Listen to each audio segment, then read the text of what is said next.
You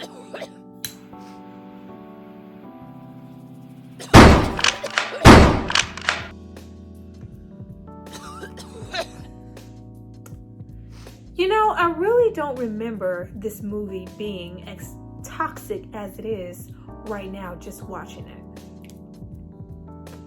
So, you really sat up there with your happy ass and gave this man a key to your apartment after he said out of his mouth, I can't financially help you with shit.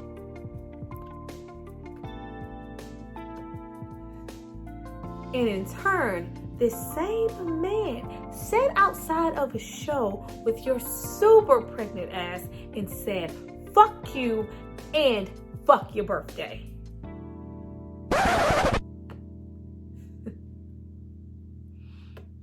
Let's get into this damn horror movie.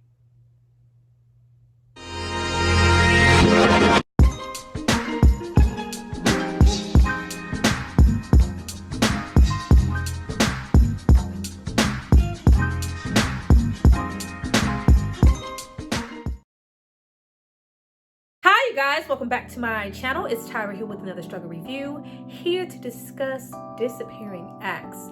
Now, this movie stars Wesley Snipes and Sanaa Lathan, and it's based on a book by Terry McMillan. Now, before we get into all things toxic, I need you guys to drop down and subscribe to my channel and like this video. I'm going to give you guys a moment to do that, and then we're going to come back and discuss all things. Why do we do this to ourselves? And don't act like it was just me, because I'm not the only person who's been here. Some of y'all been here too. This was us. She is, he is us. It's all us. It's us.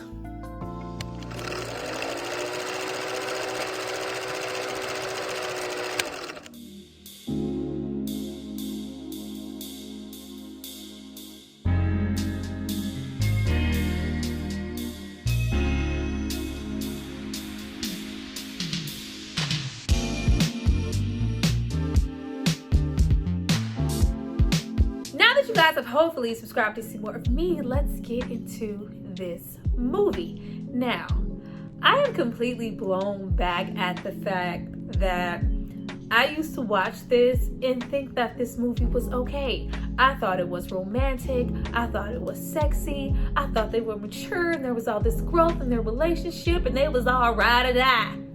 Stupid.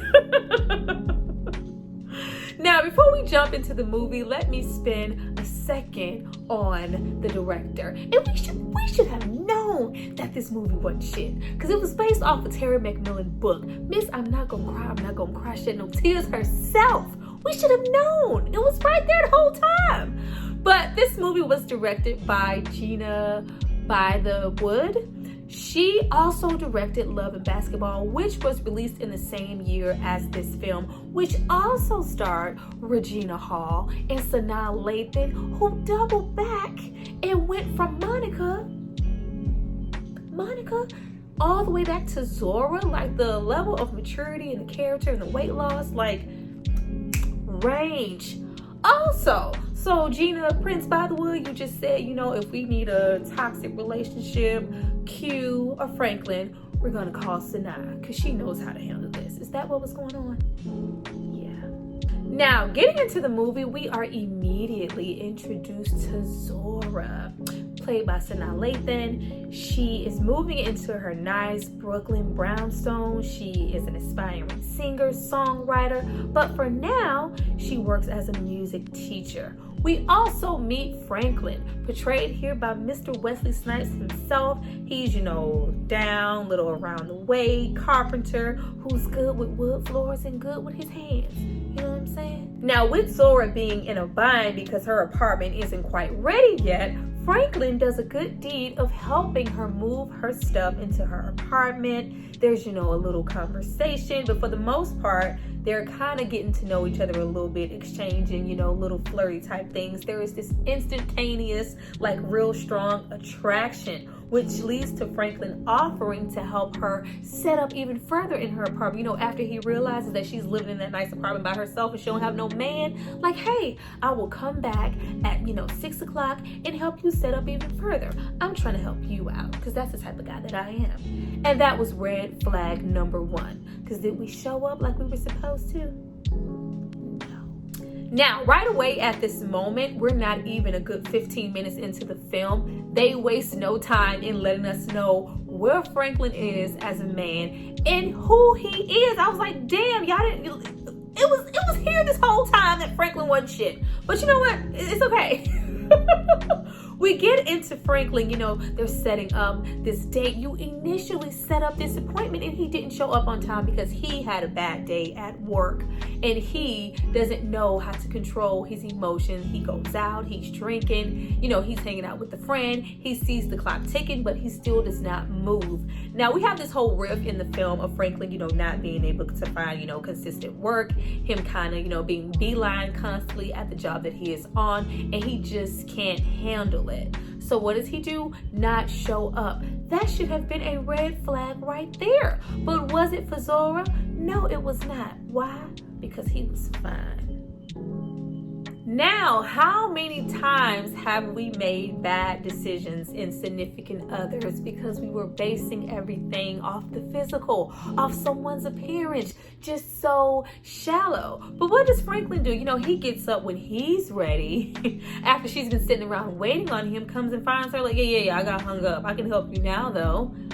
And she's a little bitter at first. Like, no, I'm not feeling it. You had me waiting on you. Like, that's just so rude. You didn't I couldn't call you. It's just very nonchalant. But Zora excuses it like she excuses a whole fucking lot through this movie because Franklin is charming. He has swag. He's chocolate. He can make her laugh.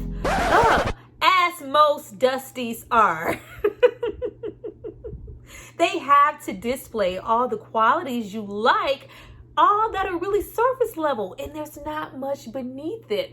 Franklin at that point did not have much lying underneath all of that nice, swag and chocolate and keep waiting on you. Yeah, that egg roll has my name on it. Got my name on that joint. Gave her some of that old New York bedazzle and got his ass into that apartment. Now, I am not just here to shit on Franklin. It's not all about that. But we're not going to sit here and act like those red flags weren't there in the first 20 minutes of this film of Zora meeting Franklin. Once they get back into the apartment, he's, opening boxes, fixing shelves, doing this, that, and the third. And Zora is going on and on about herself, her, her past, her family, where she's moved from, her career path, her being a music teacher, but, right now she's, really trying to focus and go in on a music career and be an artist and make a demo, and about her family. She is really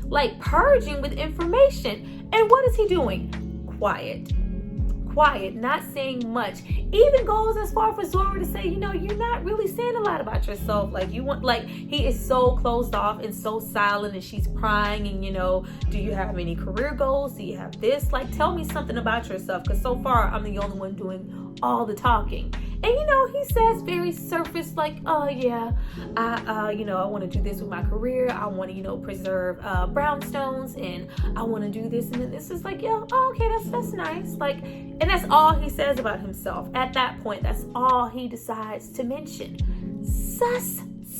Franklin chose not to share so much of himself at that moment because, as we can see, even with the short time that we've spent with Zora, she has her shit together. She has a place, she has a job, she has income, she has a plan, she has goals. She's good. Franklin at this point in time is, light years away from that at the moment. So we decide to disclose and unfold slowly and share what we want to. Trash. Now, the movie wastes no time going for our jugular. We We get into Zora and she's sitting with her group of friends. One happens to be Regina Hall, being that bougie, superficial, if he can't swipe his card and buy me some diamonds, I'm not interested friend. But Zora lets it be known, like, I'm not interested in that anymore. I'm not interested in, finances, what you can do for me, anybody wealthy. I want somebody who can connect with me on a mental and spiritual level. And I feel like that could be fine ass Franklin. But fine ass Franklin is just sitting outside of our house with a beer. We're gonna get into him and his beers. Just sitting there. He felt like he had license to do that. He smelled your scent, girl. He went for it. He knew everything that she was like, oh my gosh, she has her shit together. She's sexy. She's fine. She's smart. She's, musical. I'm about to pounce on that. Came through with intentions to hit you with the good bum desperation dick. Like, let's talk about it. Good bum desperation dick. GBDD. Now, we're not gonna front and act like dudes who don't come with anything to the table, you're not bringing much of anything and you don't have much to offer. Those dudes tend to have dick that slaps. Like, why? It's like all of your energy and everything that you can muster up, all of your passion just goes straight down there, and it just gives you more drive. Like, I'm not coming with anything else. What I can do is dig you down. And that's what Franklin came to do. Sir, stay far away from me with your hood, bow-legged, fresh out, fresh cut, no steady income, long dick having ass with a curve. Stay over there. Stay far over there across the street. So now, right after we leave Franklin, dropping dick off. Yeah.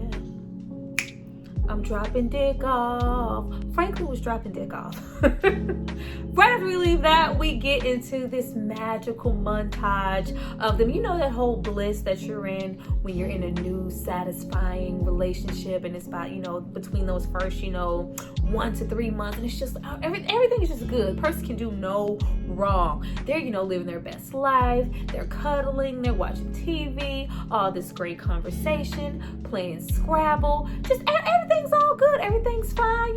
There are times, when you need someone. We get into that comment. It's important we communicate. Tune the fate to the union to the right pitch.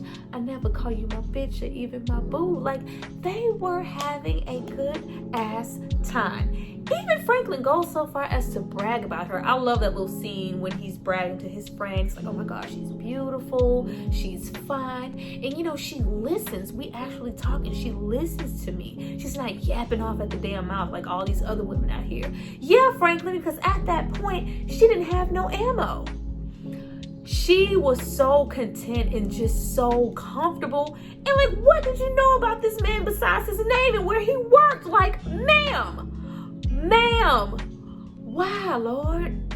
Why? So after we leave, Zora being really, really ecstatic because she finally, has an audition and meets with the producer, and it's Q-Tip, special girl, real good girl. Ow, biggest thing for my itty bitty girl. Ooh, color up because she make me feel right. She was a vibrant thing. She was feeling good. She, her career path is going. He's willing to work with her, with the money and everything. Like, my career is about to blow up. I'm about to finally make my dreams come true and do my demo. Then we get into this gesture from Franklin. Him getting her piano for her was really significant to me because there are so many spaces in this movie to see yourself. Now, you might get with someone who, for the most part, financially doesn't have a lot to offer, but they always seem to, make really small romantic,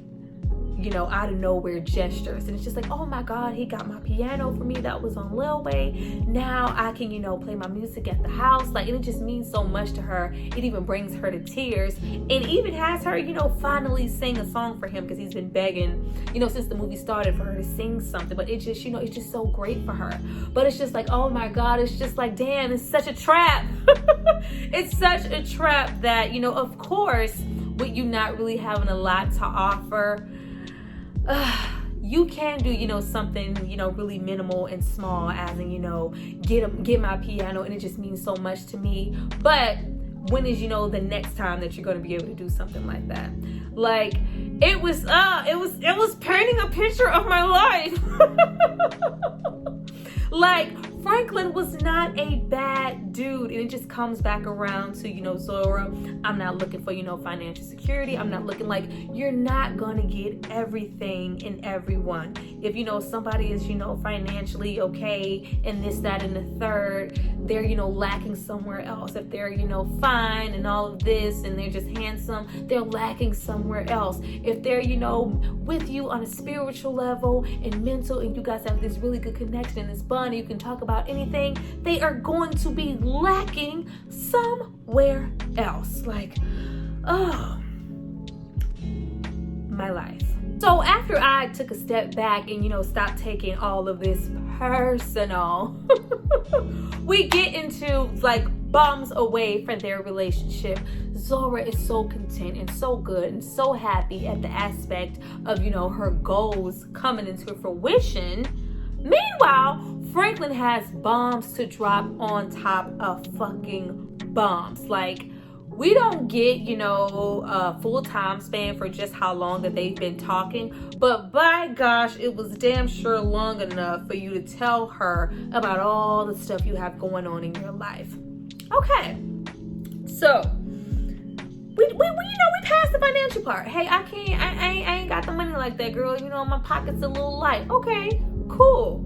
Yeah, and also, I didn't graduate from high school, so, my prospects at this point of, getting the kind of job that I want, that I've been talking about, this career choice, I want to, preserve the brownstones and this contractor, yeah, can't quite do that either. Yeah, and I have 2 kids, yeah, and I'm married. What? What? Excuse me? Like, what? No. And let's get into how he tries to flip this.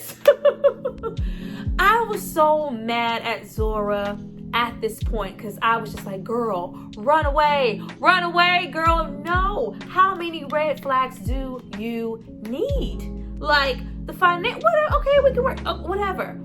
That's my personal choice to handle everything that I need to handle financially. All that other baggage he came rolling in there with, no fucking way. And not only do we, try to own it and just be honest, I didn't lie. I omitted that part. I didn't tell you that right away. I wanted to, let you know that I want shit in increments. I couldn't tell you that right away. You probably wouldn't even want to fuck with me. Damn sure wouldn't have. But he takes no accountability. It's like, oh, okay, well, we just didn't mean nothing. And if this is, your excuse to just let what we have go, then, have at it. I'm just, storms out. We got the nerve to be mad. Bye. Don't come back. Hit the road, Jack. Don't you come back. No more. Go away. And I was like, yes, please. No, not Zora. She's like, oh, wait. Come back. I'm lonely. So right after we leave that scene with him dropping bombs, and I love that scene because she's like, why don't you have a divorce? She's like, well, I didn't have the money. You make that little money? Like, oh, now the money matters, because like, damn, you make that little money? You couldn't even afford to get a divorce? Like, oh, no, Zora, the money don't matter. Remember? But we have, a little montage of, Zora rolling around in, the dark apartment. She's like, oh, I'm eating ice cream. I'm just so lost without Franklin. I really have feelings for him. And even though he just dropped, all this baggage at my feet, I should go get him.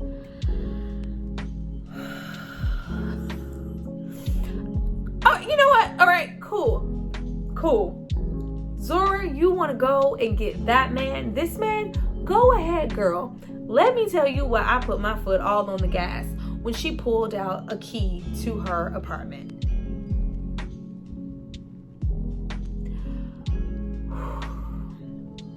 That's inviting all the baggage that he has and that he brings, everything that he just has not had enough time at this point to correct within his life, to your doorstep. Like, why would you do that?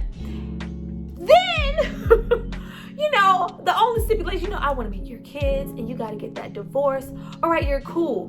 Franklin lets it be known. Franklin, which I praised him for this whole film, because some people just don't, they won't even let you know about their situation and their finances. Like, you found this shit out at your own leisure. It's like, no, I can't, I'm not gonna feel comfortable. I can't, handle my shit as a man. I can't, even contribute half. I got, this to pay for, my boys, the job, the work is far and few in between.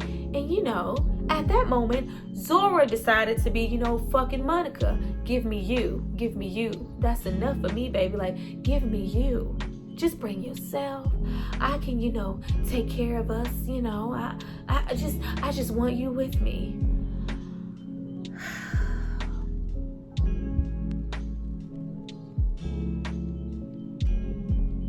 So after we leave, me just wanting to hit Zora with a rock.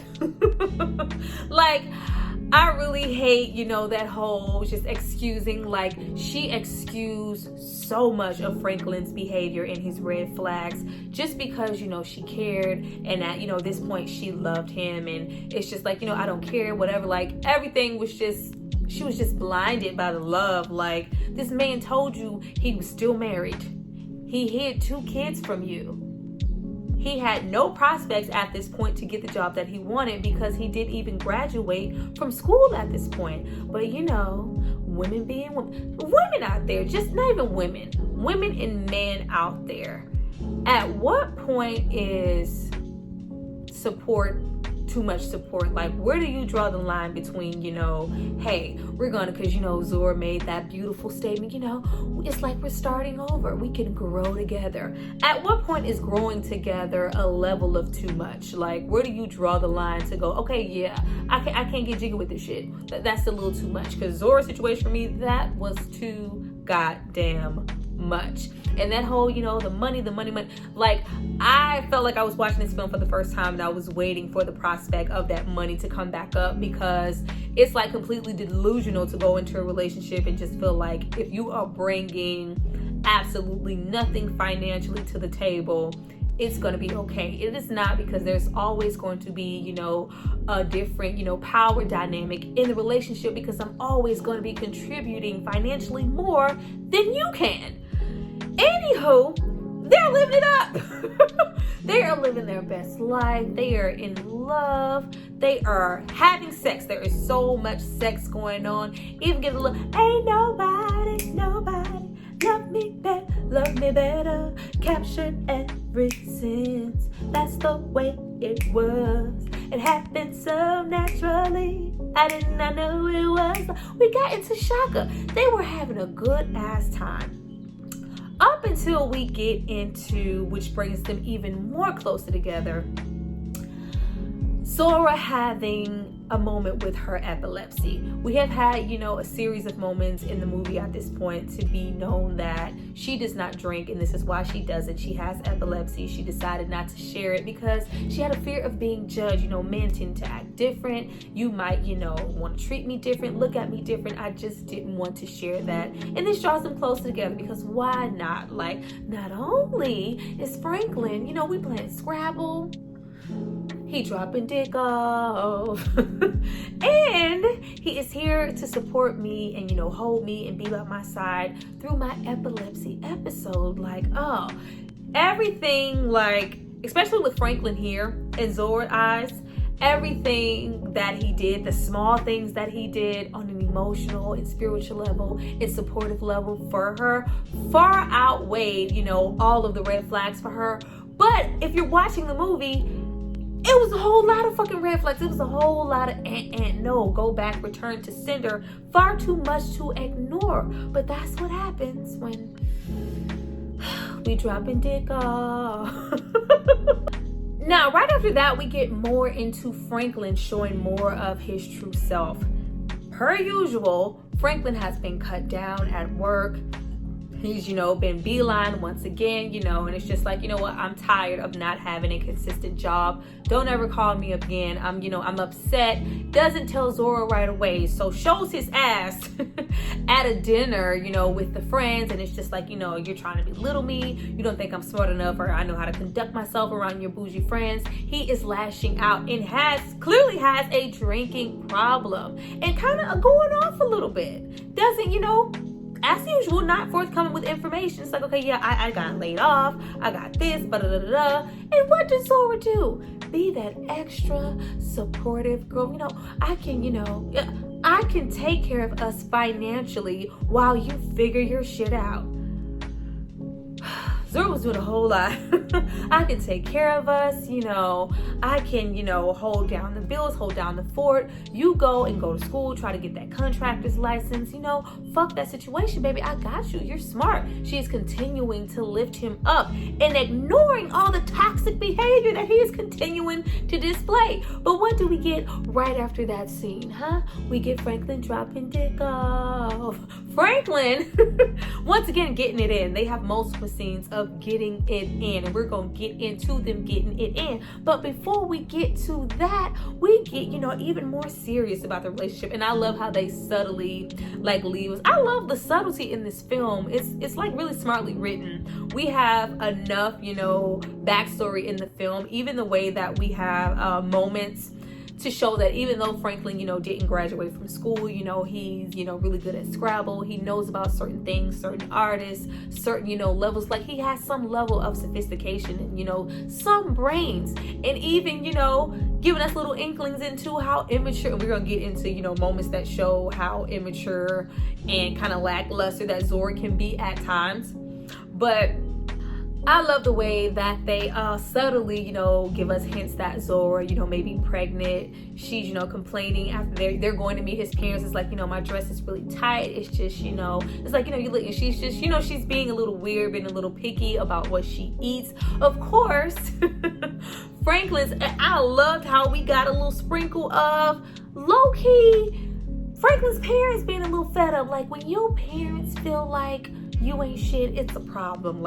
And once again, we have Zora. My baby's gonna make it happen. So overly supportive, just flowering him with compliments and support. Like, girl, But we get into, the parents, and it just gives us a level of how serious their relationship is getting. And the parents is, CCH Pounder, love her, and Jane Amos, keeping your head above water, making a way when you can't. Hey, John Amos. Temporary layoffs, good times, not getting hassled, not getting hustled. Good times. Yeah, okay, I'm sorry. John Amos was there. And he is the only real person that, really still kind of feeling like, his son. You're like, I still believe in you, son. You still have something left in the tank. And very subtly offers Franklin a whole job. It's just like, yeah, nah, I'm trying to do my own thing. Franklin was very cocky throughout this whole movie, even though for the whole movie, he didn't have 2 pennies to rub together. Now, this is where we get into Zora being all kinds of immature. Like, I think a lot was to be said about, with her just being overly supportive. Honey, I love you. You could do anything you want to do. Like, bop, bop, bop, bop, bop. But we did not want to have a baby for Franklin. That's, that made shit real. Like, oh my God, like, we can't, support a baby. He doesn't, really even have a job. Oh, I thought nothing mattered. You just needed to bring love. Clearly, we were bringing a little too much love. Another thing, we're like 30 years old and not factoring in protection and, oh Lord, it's a baby.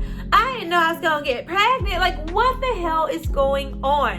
But we see that Zora makes the choice to go, okay, yeah, she has, a little meeting with her friends. One is, pro-abortion. The other one is not. It's like, if you love this man, you can't be in a relationship with him and not tell him that you're pregnant. Go off, abort the baby, and just come back like nothing happens. And we see that she makes the choice to do that, because when she comes home, she lies and says, I have, a yeast infection. I'm going to go to the doctor. And, he's going to, fix me up, whatever. Just not going to be able to do anything, for a couple of weeks. Like, she was about to go and have a whole flat out abortion and not mention a thing. But of course, Franklin, knowing her period like the back of his hand, is like, no. Like, I know what you got going on. Like, girl, no. Don't kill my baby. It's a blessing. And, says that thing that all the bum-ass men say when there's an unsuspected baby on the way. I'll get 5 jobs if I have to. I'll do whatever I gotta do to support you, girl. Everything's gonna be all right. Oh, God, I can't breathe. Oh, I think I'm about to pass out. Now, at this point, we get into more fuckery.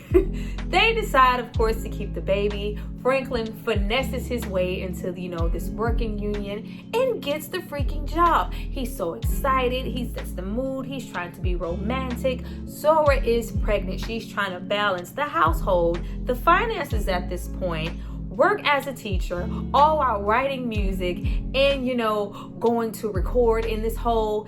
And this is where we see Franklin make a whole switcheroo. Like, he becomes a whole, child. Like, you're not giving me any attention. Gets real dry because she's tired and she's not giving him any. We have a whole episode, with her trying to concentrate and write her song. They're walking down the street and it's just like, most guys, you don't even ask me about me anymore. Most women would die to have a man, and you just sitting here like you can't be bothered. Like, oh, now you a prize? You get one little job and now you a prize. Like, oh, okay. And she's just like, no, I'm not about to, kiss you. Like Franklin is showing all of his ass, all of his true colors, and it's just like, run, girl, run. But it's like, we're stuck now. We got this baby on the way. We even have, with him not getting any and her just focusing a little too much for him on her music career, has a whole little flirtatious moment with the woman in the bar. They're, going as far as kissing and all this other stuff. And we're supposed to, get some gratification out of the fact that he chose to go and support Zora in, the booth instead of going home and sleeping with that woman. I don't care. So right after Zora gets a whiff of, I'm getting tired of your shit. You don't never buy me nothing. Was giving a little call to Tyrone. She was getting a little tired. But everything smoothed over. He showed up with some flowers. And we're coasting, getting further along in our pregnancy. But at the same time, we still have a working Franklin. Finally got this union job that you've been talking about this whole film. Even have the boss pull him to the side and say, hey, you might not want to get entangled with people, making little comments, saying little sly shit to you. I'm going to utilize you. I like you working here. Don't get into any trouble. But not only are we not ignoring shit and feeling a little cocky because Zora is tired and pregnant and not giving us none anymore, we decide to slip and fall and have a fucking drink on the job. And be cocky about it. Oh my God, they're not giving me my workman's comp. They even fired me. Like, I just had one drink. Everybody was like, you didn't have room for any error to have one drink, man. Like, you didn't have that. And decides to get feisty around the time that is Zora's birthday. Zora is already feeling some type of way, like, oh my God, this wasn't the fantasy, this wasn't the plan. I'm 30, I'm having a baby out of wedlock. There's all this talk about, why hasn't he proposed? Why hasn't he married you? Franklin is not okay as a man right now. Like, I can't hold on to a job. I'm not working. We have a baby on the way. Did you really think he was about to propose to you at that moment? Stupid. Like, it was not happening. But we get into, her just feeling like, I'm just tired. I'm pregnant. I'm already, not writing as much as I used to. The producers is getting a little anxious with me not being able to, show up all the time. I'm having morning sickness. It's interfering, but I want to have a good time on my birthday, and my baby is taking me to see Shaka Khan. Now, with Franklin having this chip on his shoulder because, he's been fired, they get outside to get ready to go to this concert, and there's a scalper, and it's just like, hey, I'm offering these tickets, they're closer to the stage, and Franklin has some nosebleed, little cheap seats. It's just like, no, it's my birthday, I want to be special, I'm gonna go ahead and get this. Like, yeah, if that's what you want to do, go ahead and get the tickets. Goes the fuck off, tears it, throws them in her face, and it's just like, don't take your shit out on me. It's not my fault you're going through stuff because you decided to drink on the damn job. Blows up, embarrasses her all out in front of the crowd and yells, fuck you, fuck your birthday, and leaves her on the street. Big ass pregnant on the street. The level of toxicity was on my freaking neck. But we excuse that and embrace each other. Once again, we come home to Franklin drinking. There are so many scenes. Franklin was a borderline alcoholic. There are so many moments of him drinking. He has a bad moment drinking. Chip on your shoulder, I'm going to the bar. Drink, drink, drink, drink, drink. We excuse that and go, I'm scared. I am too. But I love you, and I love you too. Shit. Now, per usual, after they have the baby, shit gets real. Like, the baby is here. It's no more in the stomach. It's no more imaginary. He is here. And stuff gets really tight for them in their relationship. Like, we have Zora, like, stuff is real. I'm working, I'm trying to maintain taking care of the baby, getting him to the sitter, maintain the household, hold down all the finances for the household and the baby, all while trying to teach and hold on to this career in this demo that I'm trying to have, that the producer has all but let go. Like, girl, you're not delivering no music, no money, you have no time to write, you're full up with baby. Like, not only am I, you can go on your merry way, but I'm gonna keep your music. Like, girl, the shit is dead. Like, she is just devastated. Everything that she was working for in the plan that she set out for herself is done. That whole piano is covered with baby stuff.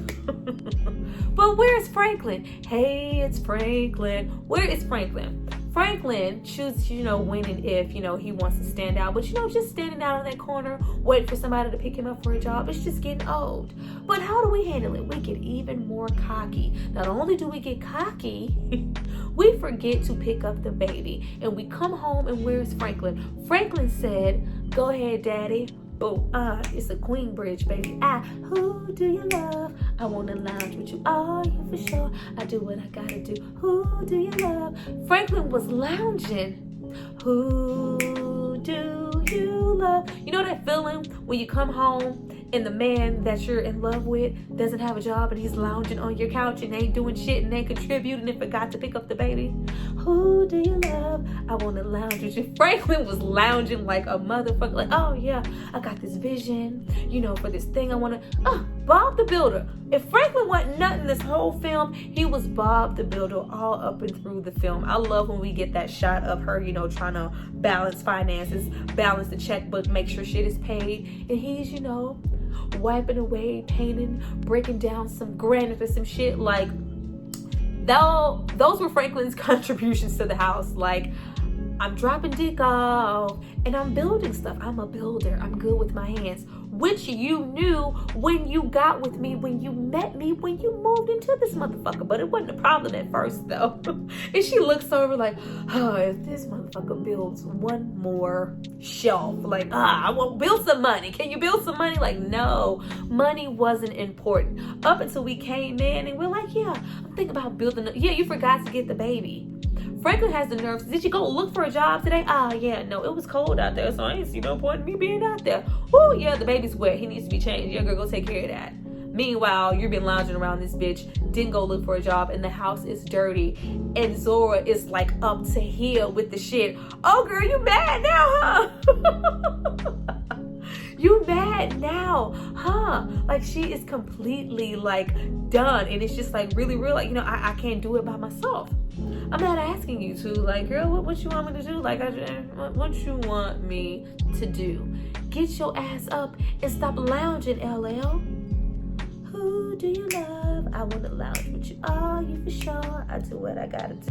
Now we get towards the end of the film, and Zora is flat out starting to resent Franklin. I'm dropped from my record deal. Like, I don't have nothing left to give, bruh. But he's trying, like, can we talk? He's like, no, I don't want to hear that shit. Up until the point that she just flat out ignores him. The relationship is completely broken. And we get real deep and emotional, and we know the relationship is broken because we get into that Donny Hathaway giving up. It's so hard to do when you really. It gets real emotional. Whereas Franklin drinking, of course, and she's just trying to mind her business and sleep, and she's just done. When you're wide awake and you just look and you're done. Like, I'm just gonna pretend I'm asleep because I just don't want to talk to your ass. But what does Franklin do? Franklin decides, hey, we're having problems. She has said out of her mouth, I've been carrying us this whole damn relationship. Girl, you chose to do that. You remember you said give me you, give me you. You was Monica. All you wanted to do was bring yourself. And that's what he did. And now it's a problem. But this is more than what she bargained for. And now it's a problem. It's just like, hey, Zora, what the fuck do you need me for? I don't know. I don't know. I'm still trying to figure that out. Franklin's trying to figure that out too. And since, like, at this point, I really don't need you for anything. But I know she needs me for one thing, so let me go and try to do that. Franklin goes and makes one more effort to fix their relationship by dropping dick off. yeah, I'm dropping dick off. Franklin went to drop some dick, and it was like, no, I don't want none of your drunken, forceful, raunchy sex. Like, that's done. Like, that's not gonna fix anything. Not only do you need to get the hell off of me, but I'm gonna leave, and when I come back, I don't want you here. Like, woo, girl, about time. Like, oh my goodness, like, how much were you gonna take? Like, oh, she set herself up. Like, she, like, literally throughout this film, like, just felt like she was setting herself up for Franklin to come in and fuck up her life. Like, oh my goodness. But, she's just done. And Franklin, not only does he not just, get his shit and leave, Bob the builder takes a whole moment to drink and destroy everything that he ever built in the house, making a whole fucking mess, trashing the apartment, breaking down. Like, oh, they're just both so goddamn sad. She comes home like, why would you fuck up where your baby sleeps? Thankfully, he had enough gusto to not destroy the goddamn piano. Like, oh, this is what happens when you let people help you move. Now we get all the way to the end, and we get really, really deep. And you know how we know we about to get deep? Because the bass line kicks in and we hit that, I've been so many places in my life and time. I've sung a lot of songs. There's no one more important to me. Get to that Donny. Baby, can't you see? We're alone now. We're getting to that deep song for you. We get into that Donny Hathaway, and both of them just kind of part ways and kind of, looking at each other from a distance. You see, Franklin lurking and this, that, and the other, and, the child getting older, and, a whole year passes. We get this whole little black and white type of transition. And we see that, even though initially Zora was really broken down and sad and depressed, crying, looking at that goddamn window, bringing that New Year's by herself, she ended up being okay and raising her son. And we also see that Franklin got his shit together. We got that GED. We took the class. We're going after our contractor's license. It's a lot to be said, We had to separate to get our shit together and be where we need to be. Even though, Zora didn't become this big, huge artist, she's, a songwriter now. She's making a profit in that way. And even though it's been a whole goddamn year, and we have a sexy man walk up to her in the bar and compliment her on her song, it's just like, yeah. I'm still thinking about her. She was still thinking about Franklin. Like, I was trying to find a fuck to give to see why at that point, how everything, you know, fell off, why she would be thinking about Franklin. Like, it's just like, oh. But anyway, we get all the way to the end, and, you know, Franklin just coming to the door randomly. It's just like, yeah, I came to see my son. It's been a year. It's been a whole year. It's just like, you know, if you wouldn't have been helping me financially and, you know, sending checks, I would have thought you were dead. You have not seen your son or seen me, checked on a year. Yet, he is welcomed back with goddamn pretty much open arms. They kind of just pick up where they're left off. And it's just like, you know, oh my God, it's just all these congratulations in order. You know, I wish you luck on your test and your exam. I heard your song. I should have known that was you. Like, they're just so happy to see each other. And I'm like, what? What is all this? All this forgiveness. Y'all so mature. But, you know, we have Franklin put the baby down, and we have them, you know, really admit, you know, we had to, you know, separate to get our shit together. And Franklin says, you know, I couldn't come here and see you until I could stand up as a man. And I can respect that, but it's just like, damn, bro, it's been a year. And, you know, when he gets ready, you know, hey, gets ready to leave, it was never bad timing. Our love was always real. He's walking out the door halfway down. Girl wasn't checking to come up here and talk to you on that level. But what does Zora do? She goes down and check, like, hey, you want to come for dinner? We can play Scrabble. You want to hold the baby? Come on back up. Come on down to college. Like, what? What? Everything is just forgiven and everything is okay. They have this, you know, picturesque moment, and we fade out with them playing Scrabble and them, you know, going off to be this happy family. Everything that happened is forgiven, apologies are made, and everything is okay.